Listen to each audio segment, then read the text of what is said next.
Ha incontrato nessuno, Efix? Nessuno. Ma faccia presto, donna Lia. Suo padre deve essere a caccia da queste parti. Bene.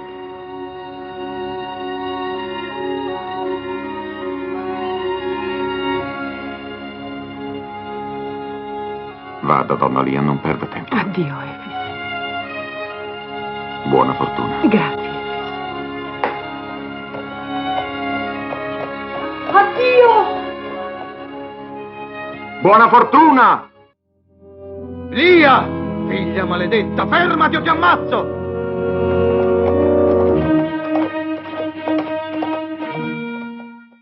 Al successo di Pubblico in vita non corrispose un riconoscimento post mortem, con una esclusione dalla letteratura del Novecento studiata nei libri di scuola. Ora, questo fatto ormai non sussiste più, perché la grandezza di Grazia Deledda, almeno da un trentennio e forse anche di più, è ampiamente riconosciuta, la scrittrice viene studiata, quindi finalmente Deledda, accanto a Gramsci, è diventata una icona della nostra identità, sono due monumenti sui quali non si discute più.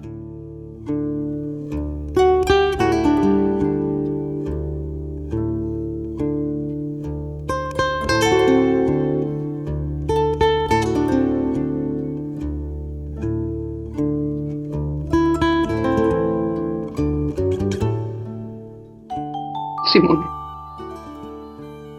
noi dobbiamo sposarci. Tu, io e tua madre troveremo un prete che vorrà aiutarci, vedrai. Io ti aspetterò.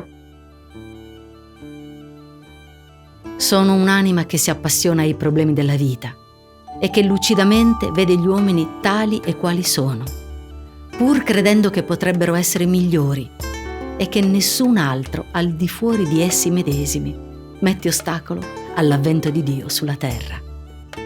A pensarci bene, era una cosa pazza, una cosa da ragazzi. E poi c'è questo, che tu sei ricca, io sono povero. Ma tu questo lo sapevi. E anch'io lo sapevo. Ho avuto tutte le cose che una donna può chiedere al suo destino, ma grande sopra ogni fortuna la fede nella vita e in Dio. Grazie, Deledda.